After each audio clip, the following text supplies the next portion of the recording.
The sound of shattering glass echoed across the muddy trail as Lillian Michaels watched in horror as her wagon's front wheel sank deeper into the mire, threatening to take the rest of her possessions, all she had left in the world, with it. The torrential spring rains of 1873 had transformed Colorado's typically dusty roads into treacherous mud pits, and she was caught in the worst of it, just 3 miles outside Colorado City. "No, no, no," Lillian cried, her voice breaking as she frantically tried to coax her exhausted mare forward. The animal whinnied in protest, straining against the weight of the sinking wagon, but it was no use. With each attempt, the wheels only sank deeper, and the sound of cracking wood sent a chill down her spine. Inside that wagon was everything: her mother's china, her father's books, the seeds for starting a new life. She climbed down, her boots immediately sinking ankle-deep into the mud. Her blue calico dress, already travel-worn from the journey from St. Louis, was now splattered with the thick Colorado clay. Wiping away frustrated tears with the back of her hand, Lillian assessed her dire situation. She was alone, miles from town, with night approaching and her wagon slowly being devoured by mud. The distant sound of hoofbeats made her turn, hope sparking in her chest for the first time in hours. A tall figure on horseback appeared over the crest of the hill, silhouetted against the setting sun. As he drew closer, Lillian could make out a black Stetson hat and the easy, confident posture of a man who knew this land. His chestnut stallion picked its way carefully down the muddy trail toward her. "Looks like you could use some help, madam," the rider called, his voice deep and tinged with a slight southern drawl. "Yes, please," Lillian responded, trying to maintain her composure despite her desperate circumstances. "My wagon's sinking and I can't get it free." The stranger dismounted in one fluid motion, and Lillian got her first clear look at him. Tall and broad-shouldered, with sun-bronzed skin and eyes the color of a clear mountain lake, he carried himself with the quiet confidence of a man accustomed to handling difficult situations. His face was partially hidden beneath several days' worth of stubble, but she could tell he was handsome in a rugged, weathered way. "Name's Noah Lawson," he said, tipping his hat slightly. "Ranch hand at the Triple Creek, just over that ridge." "Lillian Michaels," she replied, extending her hand before realizing it was covered in mud. She quickly withdrew it, embarrassed, but Noah smiled, revealing a dimple in his right cheek. "Don't worry about that, Miss Michaels. I've seen my share of mud." He walked around her wagon, assessing the situation with experienced eyes. "You're in a bad way here. That wheel's nearly axle deep. Can you help?" Lillian asked, hating the note of desperation in her voice. She was not accustomed to asking for help, had prided herself on her independence since her parents' passing last winter. Noah nodded, already removing his leather gloves. "I can, but it'll take more than just your horse to pull it free." He returned to his stallion, patting the animal's neck before untying a coiled rope from his saddle. "Thunder here is strong, but we'll need both horses." Noah worked methodically, securing his rope to the front of Lillian's wagon, then to his own horse's harness. He spoke softly to both animals, calming them with a gentle but authoritative voice that Lillian found oddly reassuring. "Stand back, Miss Michaels," he instructed, positioning himself between the two horses. "When I give the word, we'll see if we can't get you moving again."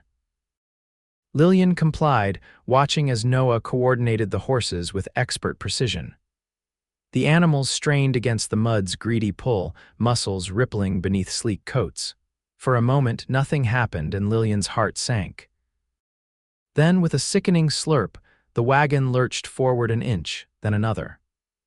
Noah continued to encourage the horses, his voice never rising but carrying a quiet determination that seemed to communicate itself to the animals. "That's it, come on now," he urged, and Lillian found herself holding her breath. With a final heave, the wagon pulled free from the mud's grip, rolling forward onto firmer ground. The sudden momentum nearly toppled the entire vehicle, but Noah was quick, steadying it with strong hands. "Oh, thank you," Lillian exclaimed, rushing forward without thinking. She threw her arms around Noah in pure relief, then froze, mortified by her improper display. She stepped back quickly, feeling heat rise to her cheeks. I apologize, Mr. Lawson, that was entirely inappropriate.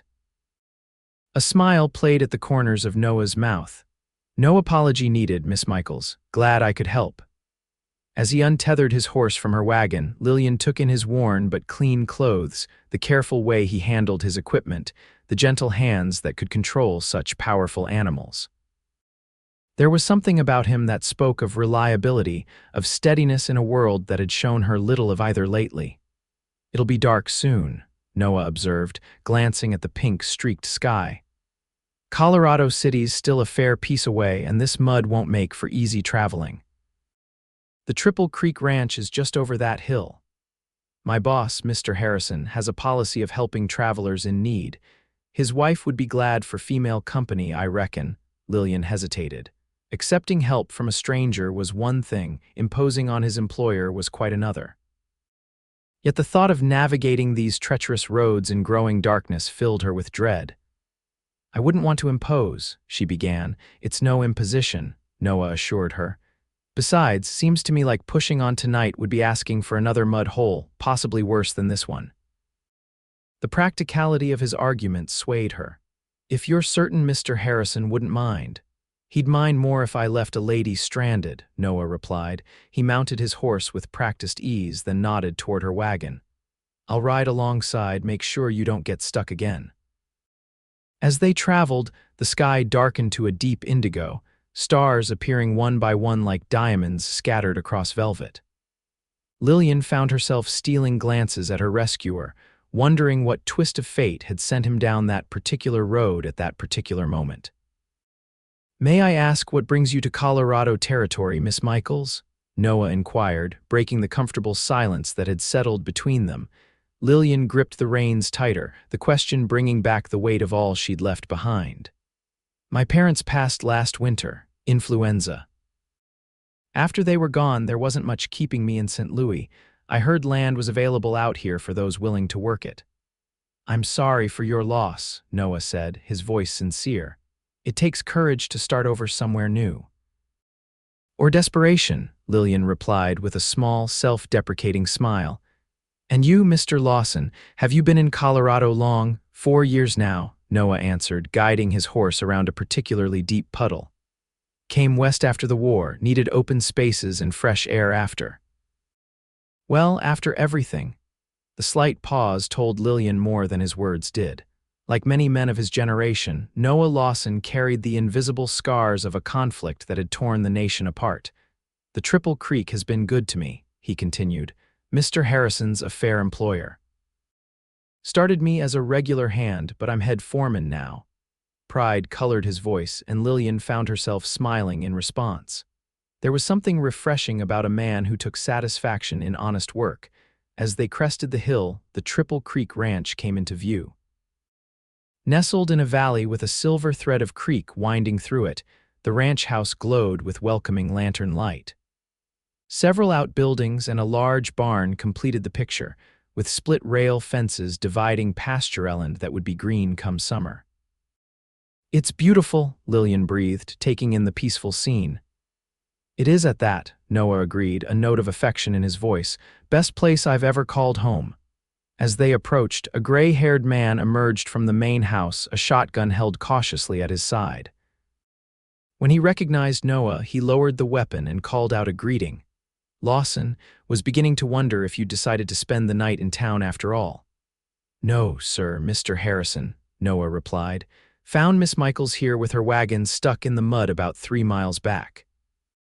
Thought she might appreciate your hospitality for the night, rather than fighting those roads in the dark." Thomas Harrison stepped forward, his weathered face creasing into a smile as he took in Lillian's mud-splattered appearance. Of course, my wife will be delighted. She's always saying we need more female conversation around here." Before Lillian could thank him, the front door opened again, revealing a plump, pleasant-faced woman who hurried down the steps. "Is that a lady I see? Noah Lawson, you should have ridden ahead to warn me." The guest room's not aired out. Despite her protestations, Martha Harrison's eyes sparkled with pleasure at having a visitor.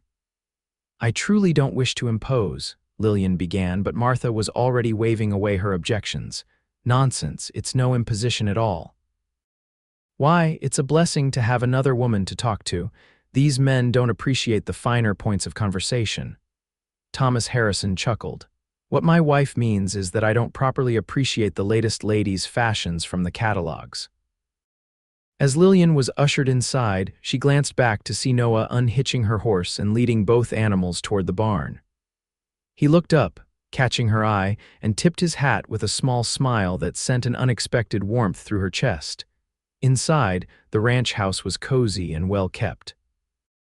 A stone fireplace dominated one wall of the main room, with comfortable furniture arranged to take advantage of its warmth. Shelves lined with books and small treasures spoke of a life well lived and appreciated. "Now you just sit right here while I heat some water for a bath," Martha insisted, guiding Lillian to a chair near the fire. "You must be exhausted, poor dear, and covered in mud besides. We'll have you feeling human again in no time." "You're very kind," Lillian said, suddenly aware of how tired she truly was. The warmth of the fire and the genuine welcome were almost overwhelming after weeks of travel and the constant strain of being alone in unfamiliar territory.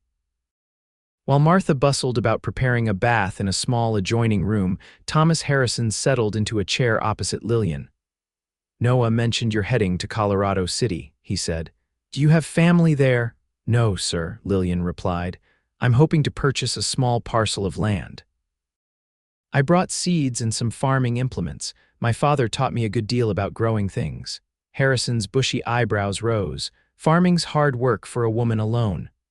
"I'm stronger than I look," Lillian responded, lifting her chin slightly, "and I'm not afraid of hard work." The rancher studied her for a moment, then nodded with what appeared to be respect. "I believe you are at that, Miss Michaels. Still, Colorado can be unforgiving to newcomers who don't know its ways." Before Lillian could respond, Martha returned. "Bath's ready, dear.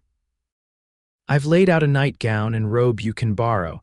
They might be a bit large, but they're clean. We'll see about washing your things tomorrow." Thanking her hosts, Lillian followed Martha to a small room where a copper tub steamed invitingly. For the first time in weeks, she allowed herself to fully relax as she sank into the warm water, washing away the mud and dust of travel. Later, dressed in Martha's borrowed nightgown, Lillian sat at the kitchen table, savoring a bowl of hearty stew and fresh baked bread.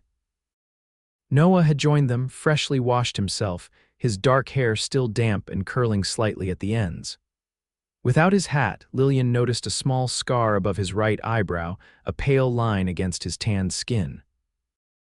"Miss Michaels was just telling us she plans to farm near Colorado City," Thomas said, passing Noah a plate of bread. "Alone?" Noah asked, surprise evident in his voice. Lillian felt a flicker of irritation. "Yes, Mr. Lawson, alone. Women are capable of more than society often gives us credit for." Instead of taking offense, Noah nodded thoughtfully. "I don't doubt your capabilities, Miss Michaels, but I've seen how harsh this territory can be, even for those with experience." "Noah started as a greenhorror himself," Martha added kindly. "Couldn't tell a branding iron from a fireplace poker when he first arrived." Noah grimaced good-naturedly. "Mrs. Harrison enjoys reminding me of my humbler beginnings." "Only because you've come so far," the older woman replied warmly. "Thomas says there's not a better horseman or cattleman in the county now." The conversation flowed easily after that, with the Harrisons sharing stories of their 20 years in Colorado territory. Lillian found herself laughing more than she had in months. The weight of grief and uncertainty temporarily lifted from her shoulders. When she finally retired to the guest room, comfortable beneath a handmade quilt with the sound of spring rain pattering against the window, Lillian reflected on the strange turn her day had taken. From near disaster to the warmth of this unexpected hospitality, all because a cowboy happened to ride by when she needed help the most. Noah Lawson's face drifted into her mind as she hovered on the edge of sleep, those clear blue eyes, the quiet strength in his hands as he worked, the gentle way he spoke to the horses. There was something about him that felt reliable, solid. In a world that had recently proven itself to be anything but stable, that quality held a powerful appeal. Lillian shook herself mentally. She had come west to start a new life, to be independent, not to form attachments. Yet as sleep finally claimed her, it was Noah's smile that followed her into dreams. Morning came with golden sunlight streaming through the curtains. Lillian woke feeling more rested than she had in weeks. Her clothes, now clean and pressed, had been laid across a chair in the corner of the room. Martha Harrison's thoughtfulness brought tears to her eyes. After dressing, Lillian found Martha in the kitchen, kneading bread dough with practiced hands. "Good morning, dear. Did you sleep well? I hope the rain didn't disturb you. Spring storms can be quite vigorous around here." "I slept wonderfully," Lillian assured her, rolling up her sleeves.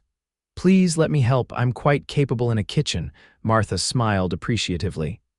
"There's coffee on the stove. The men have been up for hours. They're checking the north pasture." Thomas was concerned about some of the younger calves after that downpour. As they worked together preparing breakfast, Lillian found herself opening up to the older woman about her parents, their small but happy home in St. Louis, and the dreams that had brought her west.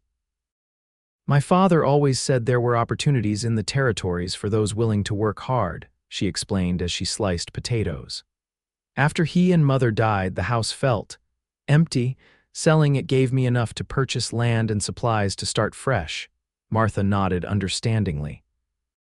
"It takes courage to leave everything familiar behind. When Thomas and I first came here, I cried myself to sleep for a month, but now I can't imagine living anywhere else." "Did you ever regret it?" Lillian asked hesitantly. "Regret? No," Martha replied thoughtfully. "Though I've certainly questioned our sanity during blizzards and droughts and all manner of difficulties. But that's life anywhere, isn't it? No place is without its challenges." The sound of boots on the porch interrupted their conversation. Thomas and Noah entered, bringing with them the fresh scent of open air and the earthy smell of horses. "Morning, ladies," Thomas greeted them cheerfully. "Something smells mighty fine in here." "Just in time," Martha replied, gesturing to the loaded table. "Sit before it gets cold." As they ate, Thomas discussed the condition of the roads with Lillian. "They're still mighty wet, but passable now that the rain's stopped. Noah says he'll escort you to Colorado City after breakfast. Make sure you don't run into any more trouble."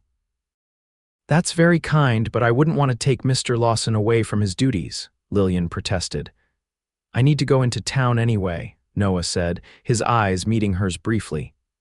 "Mr. Harrison has some business at the bank and I need to pick up supplies. It's no trouble at all." There was something in his gaze, a warmth that made Lillian's pulse quicken slightly. She looked away, focusing on her plate. "Then I accept and thank you both for your hospitality." After breakfast, Noah helped Lillian hitch her horse to the wagon while Thomas loaded a few packages into the back.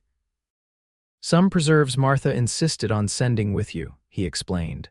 "And a sack of cornmeal. Getting established takes time and you'll need to eat while you're waiting for those crops to grow." Touched by their generosity, Lillian hugged Martha goodbye, promising to visit once she was settled. "You'd better," the older woman said firmly. "And remember, if you need anything at all, the Triple Creek is just a few hours' ride away."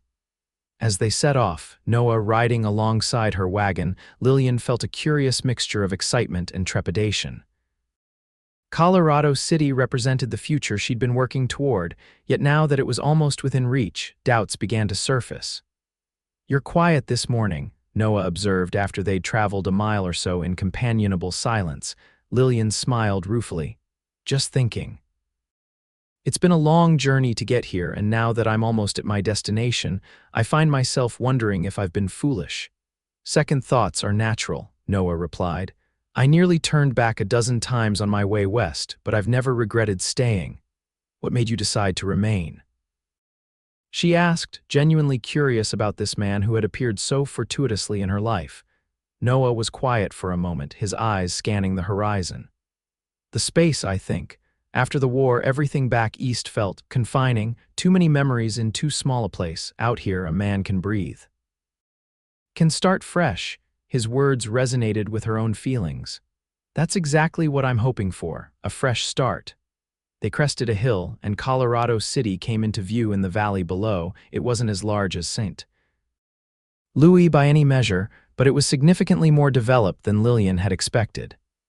Streets laid out in a grid pattern, substantial buildings of brick and wood, church steeples rising above the surrounding structures. It looked like a proper town, not the rough frontier outpost she'd half feared. "What do you think?" Noah asked, watching her reaction. "It's bigger than I anticipated," Lillian admitted. "More civilized," Noah chuckled. "It's grown considerably in the last few years. The railroad coming through changed everything. Still, it has its rough edges. Not everywhere is as respectable as it appears from a distance." As they entered the town, Lillian took in the busy street. Men and women went about their business. Wagons and horses created a steady flow of traffic, and the sounds of commerce hammering from the blacksmith, the chatter of shoppers at the general store filled the air.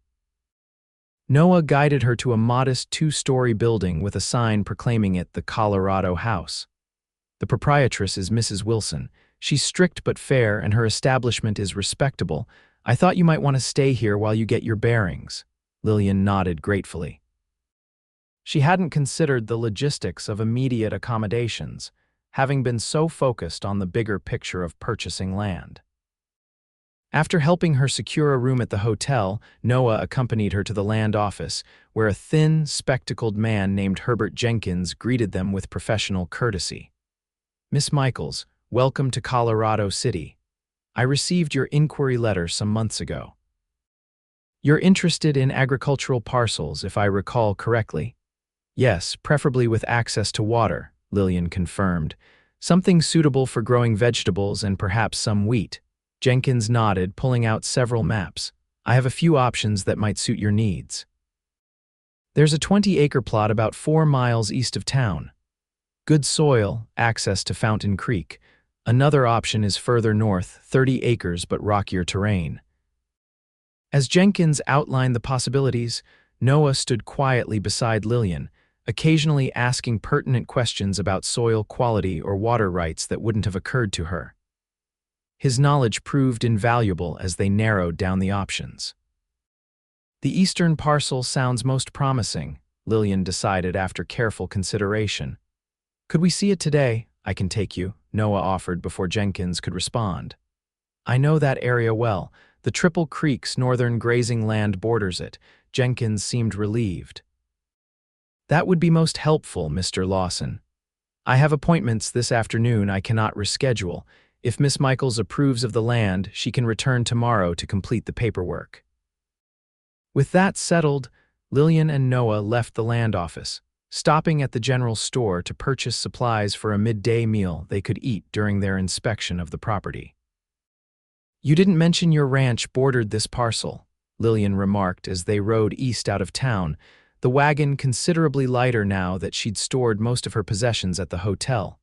"Not my ranch," Noah corrected. "I just work there." "But yes, the Triple Creek's northern pastures extend to within a half-mile of the land you're considering. That would make us neighbors of a sort," Lillian observed, surprised by how pleasing she found that notion. Noah glanced at her, a smile playing at the corners of his mouth. It would at that. The land, when they reached it, exceeded Lillian's expectations. Gently rolling terrain with good southern exposure, rich soil visible where early spring growth hadn't yet covered it, and most promising of all, a clear creek running along the eastern boundary.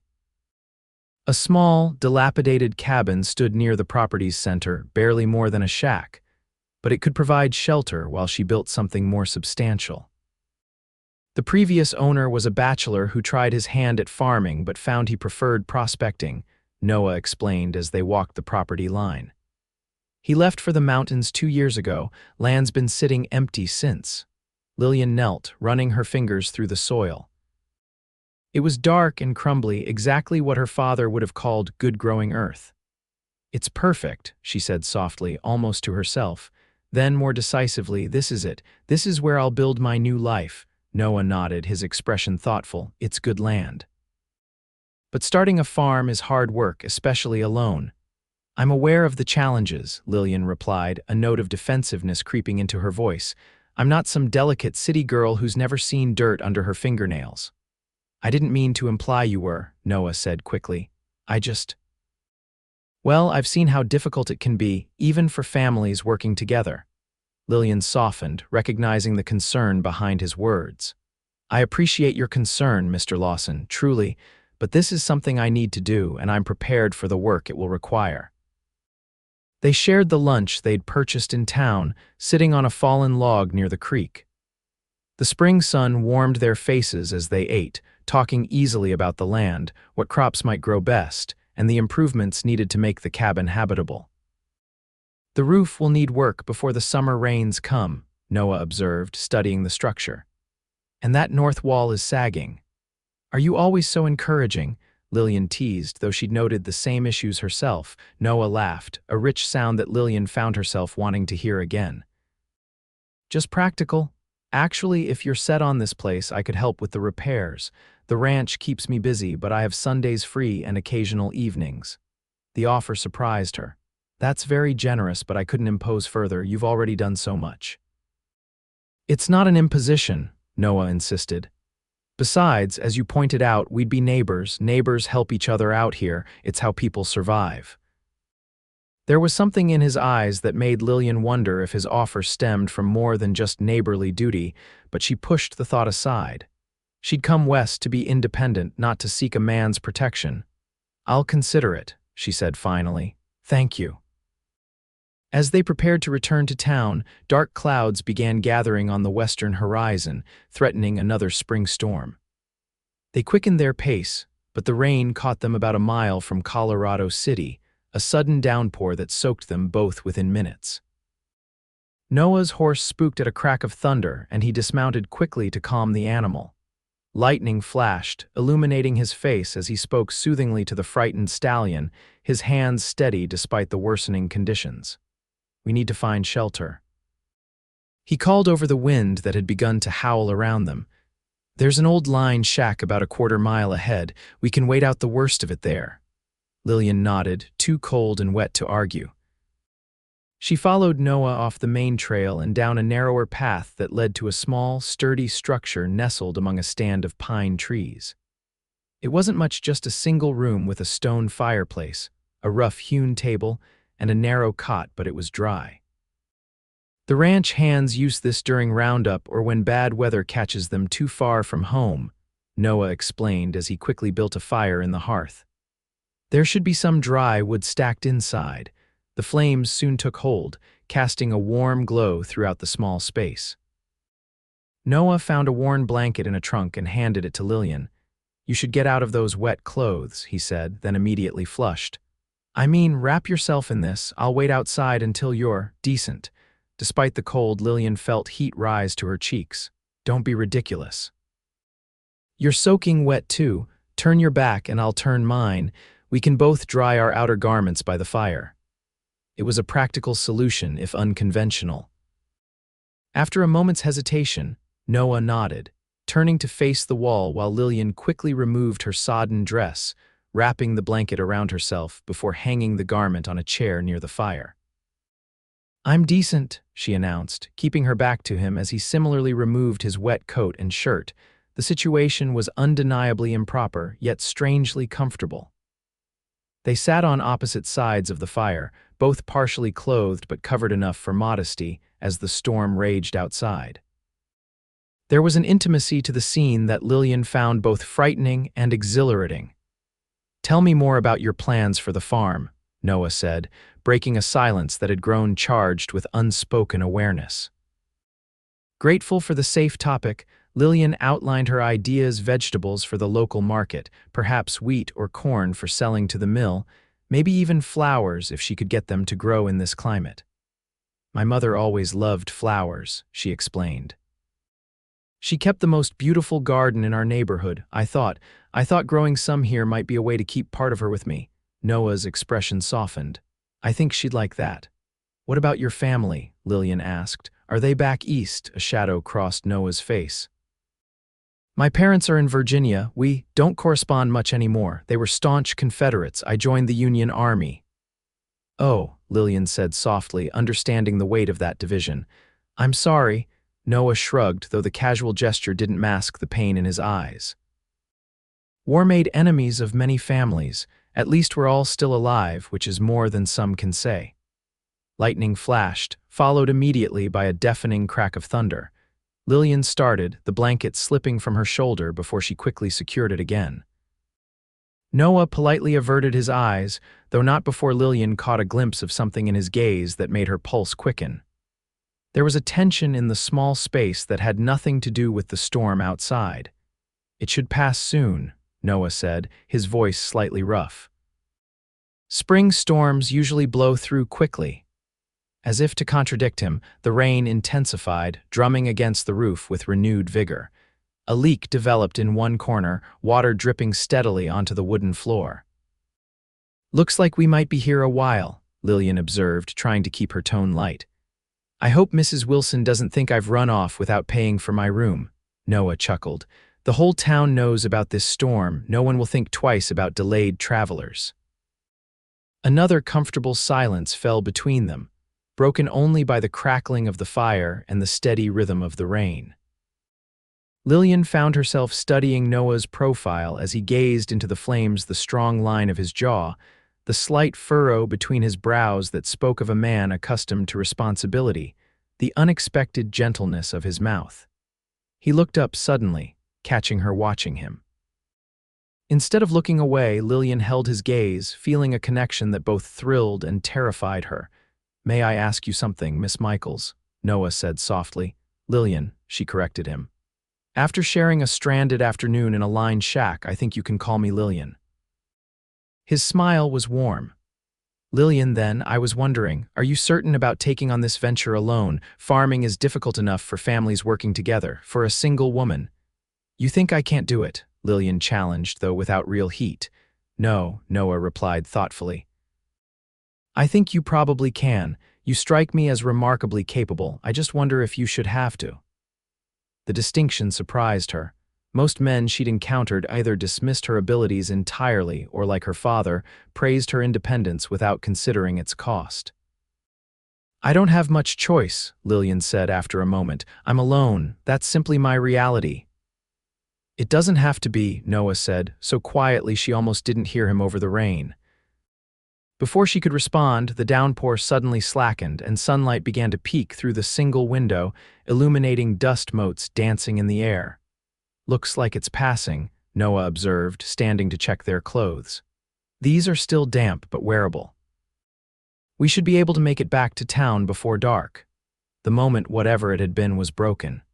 They dressed with their backs turned to each other, the easy intimacy of earlier replaced by a self-conscious awareness. As they rode back to Colorado City, the freshly washed landscape gleaming in the late afternoon sun, Lillian found herself wondering about Noah's words. It doesn't have to be. What had he meant? Was he simply speaking of the general concept of marriage, or was there something more personal in his statement? She dismissed the thought. She'd known the man barely a day, regardless of how many unusual circumstances they'd already shared. Whatever connection she felt was likely just gratitude for his help, combined with the natural appreciation any woman might feel for a handsome, capable man. Upon reaching Colorado City, Noah escorted Lillian to the hotel where Mrs. Wilson, a stern-faced woman with kind eyes, greeted them with visible relief. "There you are. I was beginning to worry when that storm blew in. Several travelers have been delayed today." "We took shelter in a lined shack," Noah explained. "The road was getting washed out if Mrs. Wilson had any thoughts about the propriety of such an arrangement. She kept them to herself, merely nodding and directing a young maid to prepare a hot bath for Lillian. "I'll come by tomorrow morning," Noah said as they parted in the hotel lobby. "To accompany you to the land office if you'd still like to purchase that parcel." "I would, yes," Lillian confirmed. "And thank you again for all your help." Noah tipped his hat, that now familiar smile warming his eyes. "Until tomorrow, then, Lillian." Her name on his lips sent an unexpected shiver through her, and she found herself watching his retreating form longer than was strictly proper. That night, lying in her hotel bed, Lillian reflected on the extraordinary turn her journey had taken. 2 days ago, she'd been a solitary traveler, determined to forge her path alone. Now, she found herself thinking about Noah Lawson's blue eyes, his capable hands, and the way he'd looked at her in that lined shack, as if he could see past all her carefully constructed defenses. It was foolish, she told herself. She barely knew him. Yet she couldn't deny that something had shifted inside her, a crack in the wall she'd built around her heart after her parents' deaths. The realization was both terrifying and strangely liberating. Tomorrow she would purchase her land. She would begin building the independent life she'd traveled so far to create, and if that life happened, to include occasional visits from a certain blue-eyed ranch foreman. Well, that was simply what neighbors did in this part of the country. With that comforting thought, Lillian drifted off to sleep, the sound of rain giving way to dreams of sunlit fields and a man's deep, gentle laughter. The following morning dawned clear and bright. Lillian dressed with particular care in her best traveling suit, a deep green wool that brought out the amber flecks in her hazel eyes. Today, she would become a landowner, a significant milestone that would have made her father proud. Noah arrived promptly at 9 o'clock, looking freshly shaved and wearing a clean shirt beneath his usual work vest. If Lillian hadn't known better, she might have thought he'd taken special care with his appearance as well. "You look nice," he said, then immediately appeared embarrassed by the forthright compliment. "Ready for your big day, as ready as I'll ever be," Lillian replied, trying to ignore the flutter in her stomach at his approval. "It's rather overwhelming, actually." "Buying land is a major step," Noah agreed as they walked toward the land office. "But from what I've seen, you've made a sound choice." The transaction at the land office was surprisingly straightforward. Herbert Jenkins had the paperwork prepared, and after Lillian carefully read the terms and paid the required a substantial portion of her savings, she became the official owner of 20 acres of Colorado soil. "Congratulations, Miss Michaels," Jenkins said, handing her the deed. "Not many single women purchase property out here. It's refreshing to see." "Thank you," Lillian replied, carefully folding the document and placing it in her reticule. The weight of what she'd done committed almost all her resources to a piece of land in a territory where she knew virtually no one suddenly hit her, and she felt momentarily dizzy. Noah's hand at her elbow steadied her as they left the office. "It's a lot to take in," he said perceptively. "But you've made a good decision." "Have I?" Lillian asked, voicing the doubt that had suddenly surfaced. "I've just spent nearly everything I have on land I've seen exactly once in a place where I know almost no one. You know the Harrisons," Noah pointed out gently, "and you know me." Something in his tone made her look up at him. The sincerity in his eyes calmed her racing thoughts. "Yes," she said softly. "I suppose I do." They spent the remainder of the morning purchasing supplies Lillian would need for her new home: tools, seeds, basic household items. Noah proved invaluable, steering her toward quality goods at fair prices and gently dissuading her from items that, while appealing, were impractical for her situation. "You don't need fancy linens yet," he advised when she lingered over a set of embroidered pillowcases. "Better to spend that money on good blankets for the winter. It gets colder than you might expect up there." "You're right, of course," Lillian acknowledged, putting the pillowcases back with a small sigh. "Practicality before beauty." "For now," Noah added. "Once you're established, there'll be time for the finer things." His understanding of her desire to create a real home, not just a functional shelter, touched Lillian deeply. Most men she'd known wouldn't have noticed or cared about such feminine concerns. By midday, they had completed their purchases, arranging for the heavier items to be delivered the following day. Over lunch at a small cafe, they discussed the logistics of Lillian's move to her new property.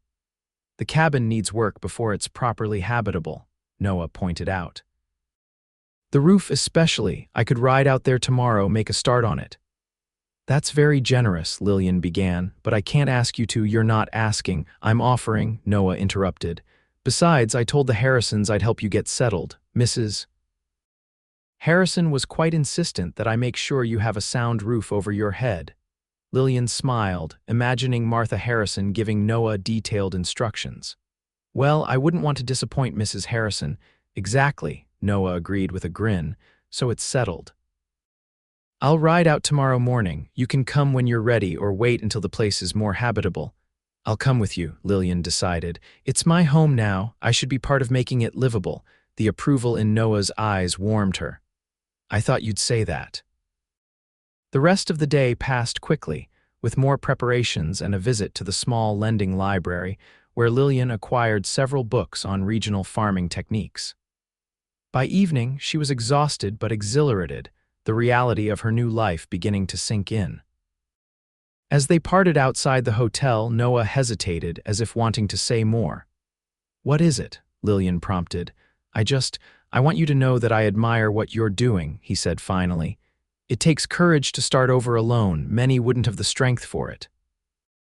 The genuine respect in his voice meant more to Lillian than any number of conventional compliments. "Thank you, Noah. That means a great deal, coming from someone who's done the same."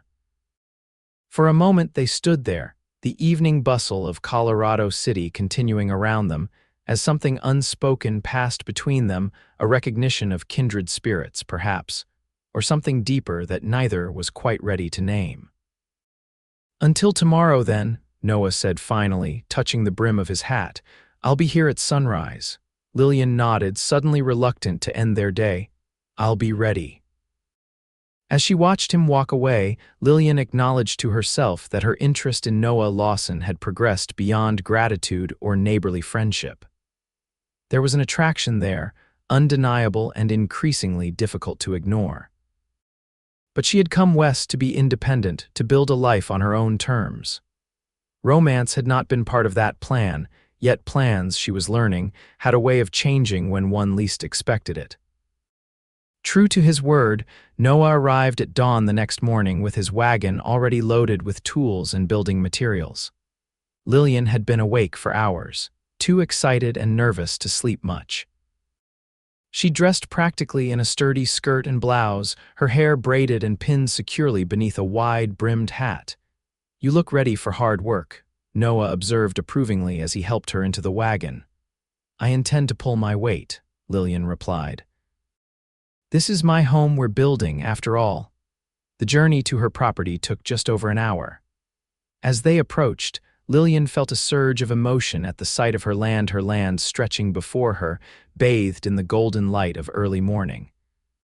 The dilapidated cabin seemed less daunting in the sunshine, its flaws merely challenges to overcome rather than insurmountable obstacles. They worked together throughout the day, Noah focusing on the roof repairs, while Lillian cleared the interior of debris and years of accumulated dust. It was hard, physical labor, but Lillian welcomed it. There was satisfaction in seeing immediate results from her efforts: clean floorboards emerging from beneath dirt, broken furniture cleared away to make space for her own belongings. At midday, they paused to share a simple lunch of bread, cheese, and apples, sitting in the shade of a large cottonwood tree near the creek. "You work hard," Noah commented, passing her a canteen of water. "Most city women would have given up hours ago." "I told you I wasn't afraid of hard work," Lillian reminded him, taking a long drink. "Besides, I wasn't entirely city-bred. My father had a large garden and I helped with it from the time I could walk. He believed everyone should know how to grow food." "A wise man," Noah replied. "Too many people these days are disconnected from where their food comes from." "That's exactly what he used to say," Lillian exclaimed, surprised and pleased by the echo of her father's philosophy. He thought everyone should plant something, even if it was just a pot of herbs on a windowsill. Noah smiled. "I think I would have liked your father. He would have liked you too," Lillian said softly, the certainty of this unexpected but strong. Their eyes met, and for a moment neither spoke. There was a comfort in their silence that Lillian had rarely experienced with anyone, a sense of understanding that required no words. The spell was broken by a distant clap of thunder. Looking up, they saw clouds gathering on the horizon. "Another storm coming," Noah observed, standing and brushing crumbs from his trousers. "We'd better get back to work if we want to have that roof repaired before it hits." They worked with renewed urgency, Noah showing Lillian how to hand up shingles and nails as he repaired the worst sections of the roof. By mid-afternoon, the main leaks were patched, though a complete overhaul would require more time. "It's not perfect," Noah acknowledged as he climbed down from the roof, "but it should keep you dry through tonight's rain, at least." "It's more than I expected to accomplish in one day," Lillian assured him, surveying their progress with satisfaction. The cabin was still rough, but now it felt possible to imagine it as a home. As they loaded Noah's tools back into the wagon, the sky darkened ominously. "We should head back to town," Noah said, glancing at the approaching storm. "You can move out here properly once we've made more repairs." "Actually," Lillian said, making a sudden decision, "I'd like to stay here tonight." Noah looked at her in surprise. "Here, but it's still barely habitable." "It has a roof, 4 walls, and a fireplace," Lillian pointed out. "I have my bedroll and provisions. This is my land, Noah. I want to spend the first night on it." He studied her face, seeming to understand the importance this held for her. "All right," he said finally, "but I'd feel better about it if you'd let me stay too. Not in the cabin," he added hastily, seeing her expression. "I can sleep in the wagon." But with the storm coming and the place still being so rough, Lillian considered his offer. Propriety suggested she should refuse, but practicality, and if she was honest with herself, a certain reluctance to be entirely alone on her first night won out. That would be acceptable, she agreed. "Though I hate to keep you from your own bed. I've slept in far worse places," Noah assured her. "The wagon will be downright luxurious compared to some of the spots I bunked during the war." With that settled, they hurried to complete the essential preparations before the storm hit. Noah gathered firewood and ensured the chimney was clear, while Lillian arranged her bedroll and unpacked basic provisions. By the time the first heavy raindrops began to fall, they had a fire crackling in the hearth and a pot of coffee brewing. "Not bad for a first day," Noah said, looking around the small space which already seemed more welcoming in the firelight. "No, not bad at all," Lillian agreed, a deep satisfaction settling in her chest. "It's a beginning." The storm intensified, rain lashing against the newly repaired roof. A few drops found their way through mist holes, but overall, their repairs held. Noah excused himself to secure his horse and check on the wagon, returning several minutes later thoroughly soaked. "You should dry off by the fire," Lillian said, concerned by how cold the spring rain was. "I have an extra blanket." Noah hesitated, clearly uncomfortable with the intimacy of the situation, but the practicality of avoiding a chill won out.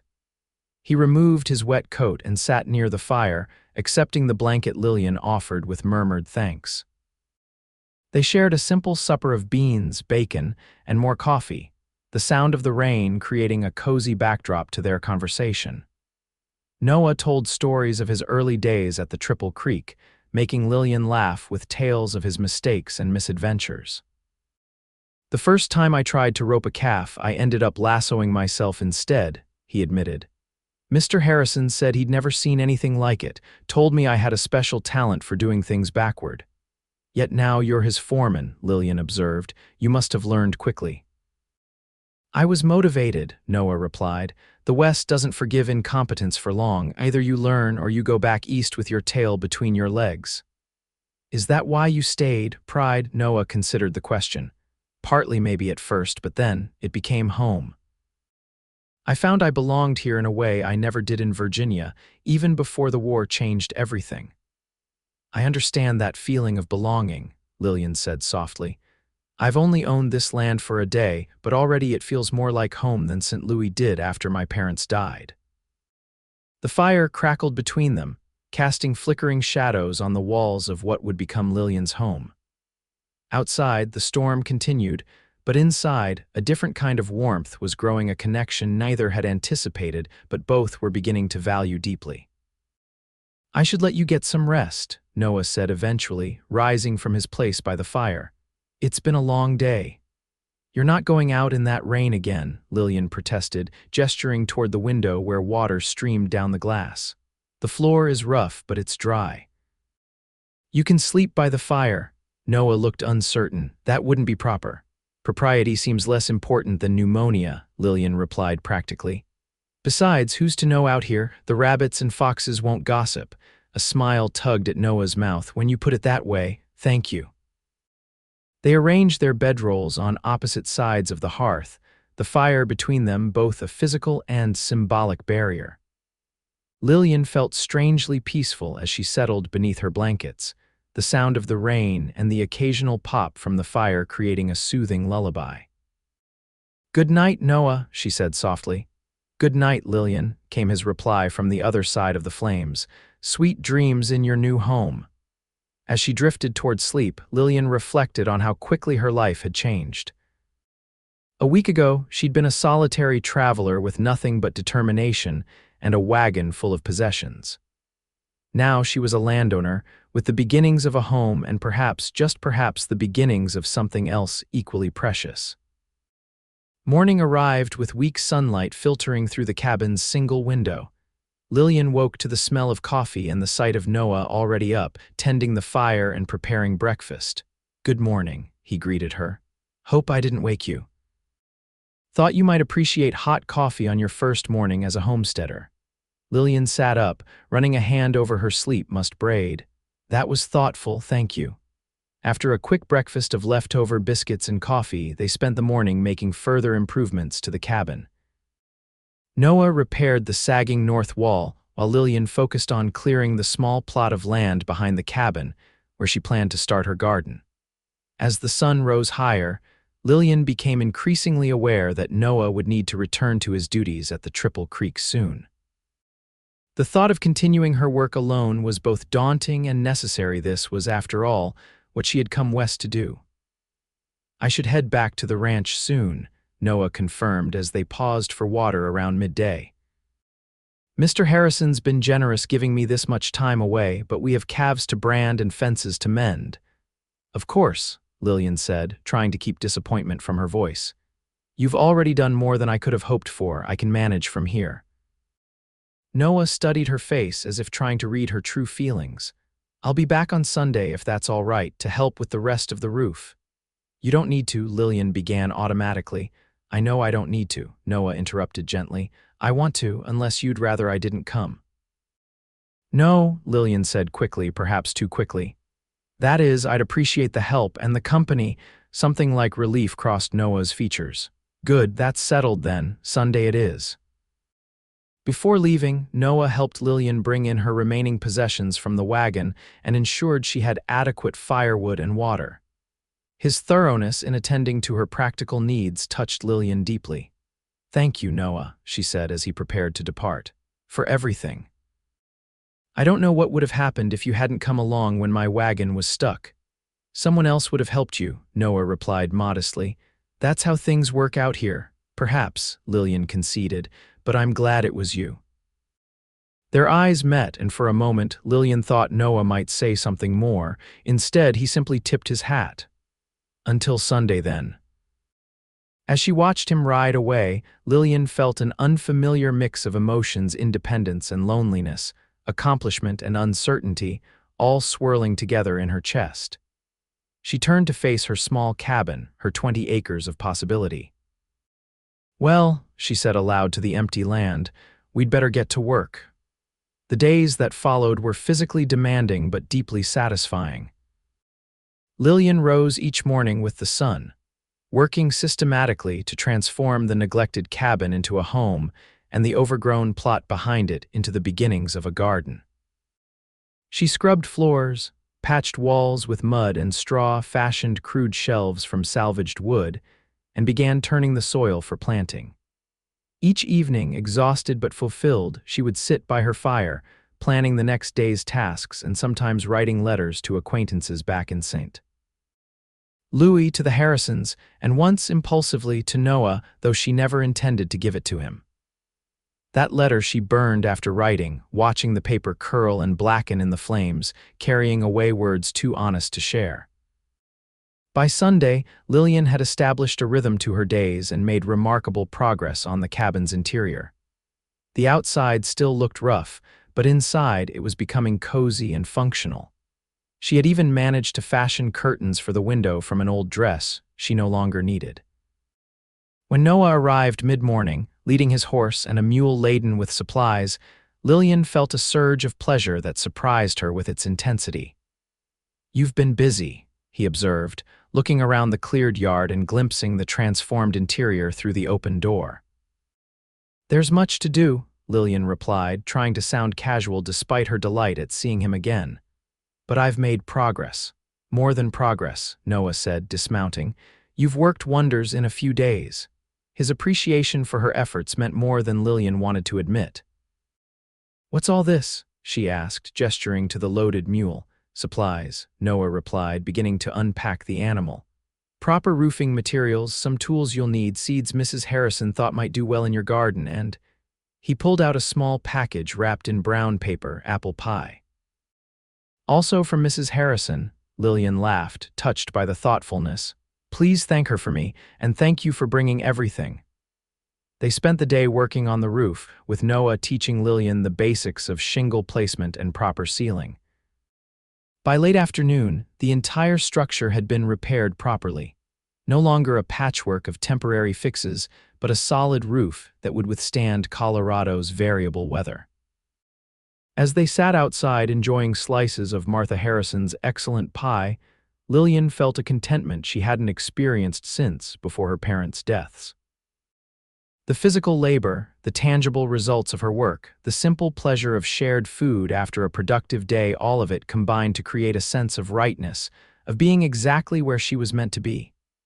"A penny for your thoughts," Noah said, noting her contemplative expression. Lillian smiled.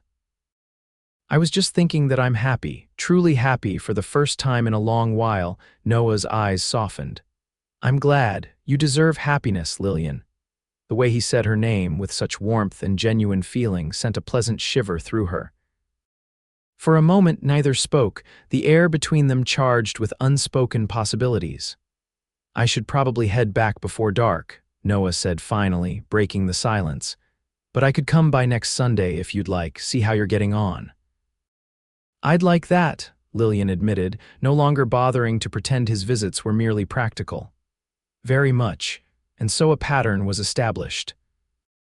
Noah would come each Sunday, helping with projects too difficult for Lillian to manage alone, digging a proper well closer to the cabin, constructing a small barn for her horse and eventually other animals, building furniture to replace the broken pieces she'd cleared out. Sometimes he would bring messages or small gifts from the Harrisons, and always they would share a meal and conversation that grew increasingly personal as the weeks passed. Spring turned to summer, and Lillian's garden flourished. The rich soil proved ideal for vegetables, and by July she was harvesting enough to eat well and even take some into Colorado City to sell. Her small success gave her a profound sense of accomplishment and validated her decision to start this new life. One Sunday in late July, Noah arrived to find Lillian in the garden, harvesting tomatoes that gleamed like rubies in the morning sun. She wore a simple cotton dress with the sleeves rolled up, her hair loosely braided and a smudge of dirt on her cheek. To Noah, she had never looked more beautiful. "Those look delicious," he said by way of greeting. Lillian looked up, a smile lighting her face at the sight of him. "They taste even better than they look. Here, try one." She handed him a perfectly ripe tomato, still warm from the sun. Noah bit into it, juice running down his chin, and groaned appreciatively. "That's the best tomato I've ever tasted.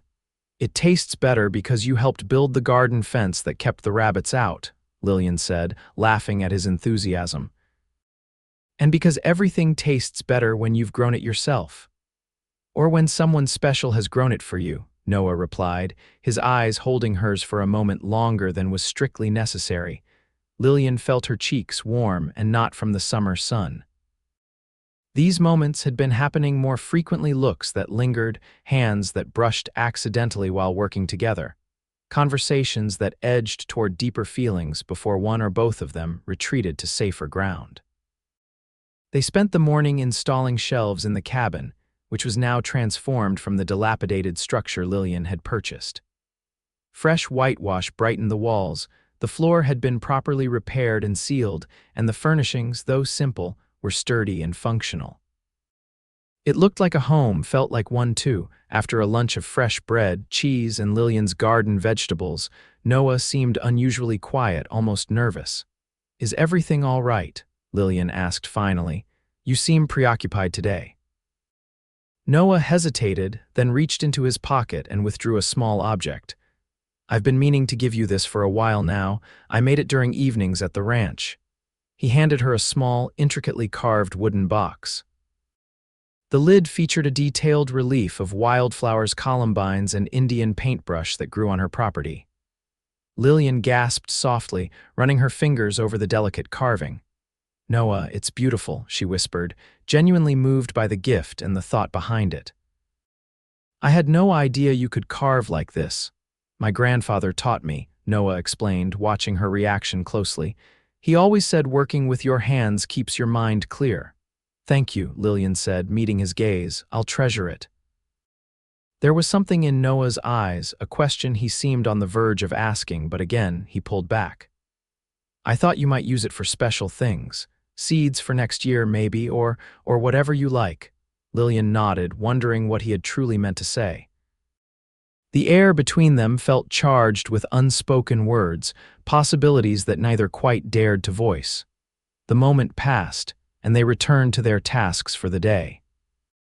But as they worked side by side, Lillian found herself acutely aware of Noah's presence, the sound of his breathing, the warmth radiating from his body when he stood close, the way his hands, strong and capable, could be so gentle when needed. When evening approached and Noah prepared to leave, Lillian walked him to his horse, the carved box still cradled in her hands. "Will I see you next Sunday?" she asked, the question now a comfortable ritual between them. "Actually," Noah replied, seeming suddenly nervous again, "I was wondering if you might like to come to town on Saturday. There's a social at the church, music, dancing, food. Nothing fancy, but it might be nice for you to meet more people from the area." Lillian blinked, surprised by the invitation. "Are you asking me to accompany you to the social, Mr. Lawson?" she asked, a teasing note in her voice despite the way her heart had accelerated. Noah smiled, rubbing the back of his neck in a gesture she had come to recognize as a sign of his discomfort. "I suppose I am, Miss Michaels, if you do me the honor." "I would like that," Lillian said softly, meaning it deeply. "Very much." The smile that spread across Noah's face made her breath catch. "Good, that's good. I'll come by to escort you around 4 on Saturday if that suits." Lillian nodded, suddenly feeling like a young girl receiving her first invitation to a dance, rather than a woman of 24 who owned her own farm and had traveled halfway across the country alone. After Noah left, Lillian sat on her small porch, watching the sunset paint the sky in shades of pink and gold, the carved box open in her lap. Inside, she had placed the blue ribbon from her mother's last birthday gift to her, the only personal treasure she had brought from St. Louis, Saturday. A social with Noah. The thought sent butterflies fluttering through her stomach. Was this an ordinary neighborly gesture or something more? And if it was more, which her instincts increasingly suggested, was she ready for what that might mean? Lillian had come west to be independent, to build a life on her own terms. She had succeeded beyond her expectations, creating a home and the beginnings of a prosperous small farm. Did letting Noah Lawson into her heart threaten that independence? Or could two people stand strong together while still maintaining their individual strength as darkness fell, bringing with it the chorus of night insects and the distant howl of a coyote? Lillian made a decision. She would go to the social with Noah, would allow herself to explore the feelings growing between them. Life had taught her that nothing was guaranteed, not family, not health, not even tomorrow. Perhaps the greatest risk was in refusing to take any risks at all. With that resolution made, Lillian closed the carved box, securing her treasures inside, and went into her cabin to contemplate the more immediate question of what she would wear on Saturday. The following days passed in a blur of anticipation and preparation. In addition to her usual farm tasks, Lillian spent hours washing and pressing her best dress, a deep blue cotton with a lace collar that her mother had always said brought out the gold flecks in her eyes. She washed her hair with rainwater collected in barrels outside the cabin, adding a few drops of lavender oil she'd purchased on her last trip to town. By Saturday afternoon, Lillian was equal parts excited and nervous. She had lived a fairly isolated life these past months, focused entirely on establishing her farm. The prospect of a social gathering, of meeting the larger community, was both appealing and intimidating. Noah arrived promptly at 4, driving a polished buggy rather than riding his usual horse. He had shaved closely and wore a clean white shirt with a string tie and his best vest.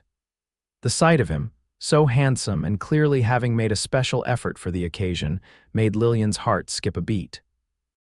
"You look beautiful," Noah said as he helped her into the buggy, his eyes taking in her blue dress and carefully arranged hair with obvious appreciation. "Thank you," Lillian replied, smoothing her skirt self-consciously. "You clean up quite well yourself, Mr. Lawson." The drive to Colorado City was pleasant, the late afternoon sun casting a golden glow over the landscape. They talked easily, as they always did, but there was an undercurrent of anticipation that hadn't been present in their previous interactions. As they approached the town, Lillian could hear music drifting from the white-steepled church. People in their Saturday best were already gathering in the churchyard, where tables had been set up laden with food and a small platform constructed for the musicians. "Nervous?" Noah asked perceptively as they pulled up to the church. "A little," Lillian admitted. "I haven't attended a social event since before my parents died." "Just remember, these are your neighbors now," Noah said gently, "and I'll be right beside you." The simple promise eased Lillian's anxiety considerably. Noah helped her down from the buggy, offering his arm as they walked toward the gathering. Almost immediately, they were approached by Martha Harrison, resplendent in a mauve dress that had clearly been saved for special occasions. "Lillian, my dear," she exclaimed, embracing her warmly. "How wonderful to see you in town, and with our Noah, no less." The proprietary way she referred to Noah, coupled with the knowing look she cast between them, made Lillian blush. Noah cleared his throat, looking slightly embarrassed but not displeased. "Mrs. Harrison has been asking when I'd convince you to come to town for something besides supplies," he explained. "And here you are at last," Martha continued, linking her arm through Lillian's. "Come, you must meet everyone. They've all been curious about the independent young woman farming on the old Peterson place." For the next hour, Lillian was introduced to what seemed like the entire population of Colorado City and the surrounding countryside. Farmers, ranchers, shopkeepers, the pastor and his wife all greeted her with a warmth that surprised and touched her. Many expressed admiration for her undertaking, and several of the local women invited her to join their quilting circle or other social gatherings. Throughout it all, Noah remained close by, a steady presence that grounded her when the interactions became overwhelming. Lillian noticed the way other young women looked at him with appreciation, and in some cases, obvious interest, but Noah's attention never wavered from her. As the evening progressed and lanterns were lit against the gathering dusk, the band, consisting of a fiddler, a guitarist, and a man with a harmonica, began playing more lively tunes. Couples moved to the open area in front of the platform, forming sets for a Virginia reel. "Would you care to dance?" Noah asked, extending his hand to Lillian. "I'd love to," she replied, allowing him to lead her to the dancing area. The dance was energetic and joyful, with couples moving down the line, twirling and clapping in time to the music. Lillian, who had learned such dances in St. Louis, found herself laughing as Noah guided her through the steps. He was surprisingly graceful for such a tall man, and his obvious enjoyment was infectious. When the reel ended, transitioning to a slower waltz, Noah hesitated before offering his hand again. "Another." Lillian nodded, suddenly breathless with anticipation. The waltz brought them closer, Noah's hand resting lightly at her waist, hers on his shoulder. As they moved together beneath the stars and lantern light, the rest of the gathering seemed to fade away. "I'm glad you came tonight," Noah said softly, his blue eyes intent on hers. "So am I," Lillian replied, meaning it deeply. "You know, when I first saw you that day with your wagon stuck in the mud, I thought you were the most determined woman I'd ever met," Noah continued. "But also the most alone. It bothered me seeing someone so vital, so full of life, facing everything by herself. Lillian felt a lump form in her throat at his perception. I was alone, she acknowledged. I'd convinced myself that was how it had to be, that independence meant isolation. And now, Noah asked, his voice low, intimate. Now I understand that strength doesn't have to mean solitude, Lillian said, that there's courage in connection too. The music swelled around them, the gentle pressure of Noah's hand at her waist guiding her through a turn. They were dancing closer now than propriety strictly dictated, but Lillian couldn't bring herself to care. Lillian, Noah began, his voice tinged with emotion. Well, look who's here, Noah Lawson, dancing with the mysterious lady farmer everyone's been talking about. The intrusion came from a tall, mustached man who approached them as the waltz ended, a drink in his hand and a calculated smile on his face. Noah's expression tightened almost imperceptibly. Miss Michaels, this is Edward Blackwell, Noah introduced, his tone cordial but notably cooler than it had been a moment ago. Mr. Blackwell owns the largest cattle operation east of town. Charmed to meet you at last, Miss Michaels, Blackwell said, taking her hand and holding it longer than was comfortable. I've heard so much about the brave young woman who's trying to make a go of it on that rocky little patch of Peterson's old place.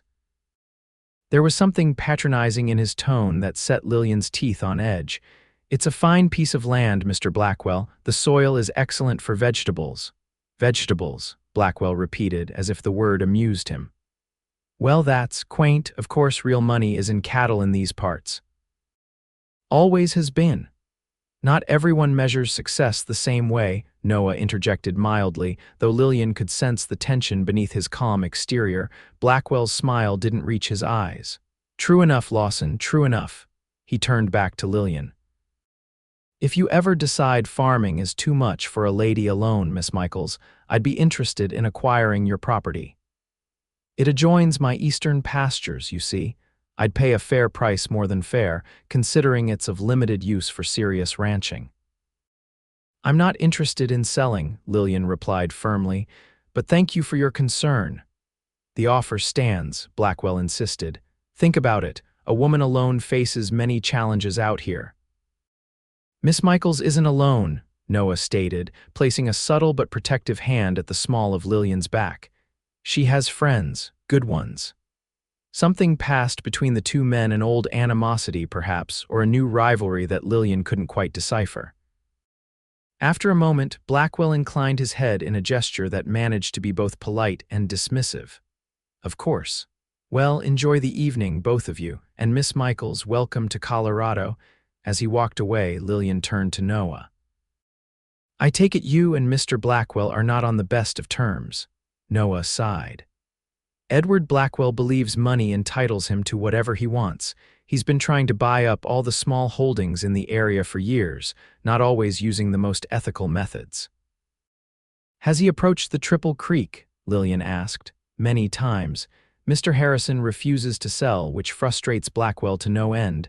The Triple Creek controls water access that would be valuable to his operation. Noah's expression softened as he looked down at her. I'm sorry about the interruption. He has a talent for poor timing, Lillian smiled. It's all right. What were you about to say before he appeared? For a moment, Noah looked as if he might resume his earlier declaration. Then, glancing around at the crowded social, he shook his head slightly. Nothing that can't wait for a more private moment. Would you like some punch?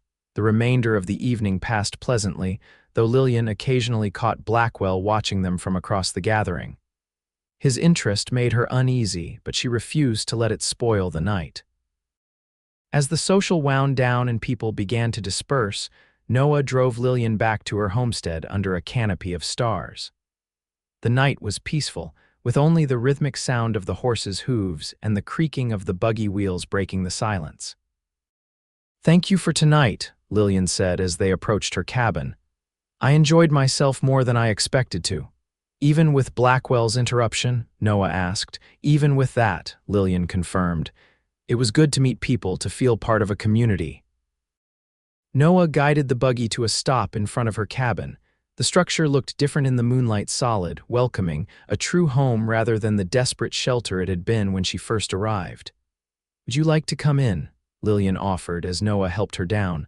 "I could make coffee." Noah hesitated, clearly torn between desire and propriety. "I should probably head back, it's late, and people might talk if you stay too long," Lillian finished for him, understanding but slightly disappointed. "People already talk," Noah admitted with a small smile. "Mrs. Harrison isn't exactly subtle about her hopes." This made Lillian laugh. "No, she isn't. She asked me quite directly today if I had intentions toward you." "She didn't," Noah groaned, looking mortified. "She most certainly did," Lillian assured him, enjoying his discomfort. "Right after asking if I knew how to make a proper roast beef, which apparently is your favorite." Noah laughed despite his embarrassment. "And what did you tell her?" "That I make an excellent roast beef," Lillian replied, her eyes twinkling, "and that my intentions were my own business." "A diplomatic answer," Noah observed, his expression turning serious. "But I find myself curious about those intentions nonetheless." The air between them suddenly felt charged with possibility. They stood close together in the moonlight, the night quiet around them except for the soft nickering of the horse and the distant call of a night bird. "Noah," Lillian said softly, gathering her courage, "when we were dancing before Mr. Blackwell interrupted, what were you going to say to me?" Noah took a deep breath, then reached for her hands, holding them gently in his own. "I was going to tell you that meeting you has changed my life, that watching you build something from nothing these past months has filled me with admiration. That every Sunday when I ride away from here, it gets harder to leave." His words sent warmth spreading through Lillian's chest, a happiness so intense it was almost painful. "It gets harder for me to watch you go," she admitted. "Lillian," Noah continued, his voice low and earnest, "I know you came west to be independent, and I respect that more than I can say. The last thing I want is to interfere with the life you're building, but I find myself hoping that there might be room in that life for us. For something between us." Lillian's heart pounded in her chest. This was the moment she'd been both anticipating and fearing, the moment when what had been growing between them would be acknowledged, named, made real. "There has been something between us from the beginning, I think," she said softly. "From the moment you pulled my wagon from the mud." "I think so too," Noah agreed. "But I need to know if it's something you want to explore or if your independence is all you want right now." Lillian considered his words carefully, appreciating the respect he showed for her choices. "When I came west, independence was everything to me. It was what drove me, what I thought would heal the emptiness after losing my parents." She paused, organizing her thoughts. "I've found that independence here, Noah. I've built a home, started a farm, proven to myself that I can survive on my own. But in doing so, I've discovered something else, that there's a difference between being alone and being lonely. That strength doesn't have to mean solitude." Noah's hands tightened slightly around hers, his eyes never leaving her face. "What are you saying, Lillian?" "I'm saying," she continued, her voice steadier now, "that I want both. I want my farm, my independence, the life I've built, and I want you in that life if that's what you're offering." The smile that spread across Noah's face was like sunrise breaking over the mountains. "That's exactly what I'm offering. A partnership, not a replacement for what you've built." Without further words, Noah leaned down, one hand gently cradling Lillian's face as he kissed her. It was a tender kiss, almost reverent, yet filled with the promise of deeper passion. Lillian's hands moved to his shoulders, steadying herself against the rush of emotion the kiss evoked. When they finally parted, Noah rested his forehead against hers, his breath warm on her face. "I've wanted to do that for a very long time," he confessed. "I've wanted you to," Lillian replied, smiling up at him, "though I wasn't always ready to admit it to myself." Noah brushed a strand of hair from her face, his touch gentle. "I should go," he said reluctantly, "but I'll be back tomorrow." "If that's all right, more than all right," Lillian assured him. "Sunday is still our day, isn't it?" "Every Sunday," Noah promised, "and maybe more days as time goes on." With a final kiss lighter than the first but no less meaningful, Noah bid her goodnight and returned to his buggy. Lillian stood on her porch, watching until he disappeared down the trail, her heart fuller than it had been in longer than she could remember. Inside her cabin, Lillian lit a lamp and sat at the small table Noah had built for her, running her fingers over the smooth wood. So much had changed in such a short time, not just her circumstances, but her understanding of what she truly wanted from life. She had come west seeking independence, and she had found it. But she had also found Noah Lawson, a man who saw her strength as something to admire rather than overcome, who offered partnership instead of protection, who understood that her dreams mattered as much as his own. As Lillian prepared for bed, she reflected that life rarely followed the path one expected. Sometimes it led through mud and rain to unexpected destinations. And sometimes, if one was very fortunate, it led to a person who made the journey worthwhile.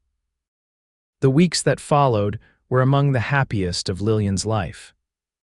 Her relationship with Noah blossomed in the golden days of late summer, their Sundays together now filled with not just work and conversation, but also tender moments, hands clasped while walking through her flourishing garden, shared laughter over meals, kisses stolen in the shade of the cottonwood tree by the creek. Noah began visiting on Wednesday evenings as well, riding over after his duties at the Triple Creek were complete, sometimes staying for supper and lingering until the stars emerged. They were careful to maintain propriety. Noah always departed before true darkness fell, and they were mindful of their reputations in the small community, but their growing attachment was obvious to anyone who saw them together. Lillian's farm prospered alongside their relationship.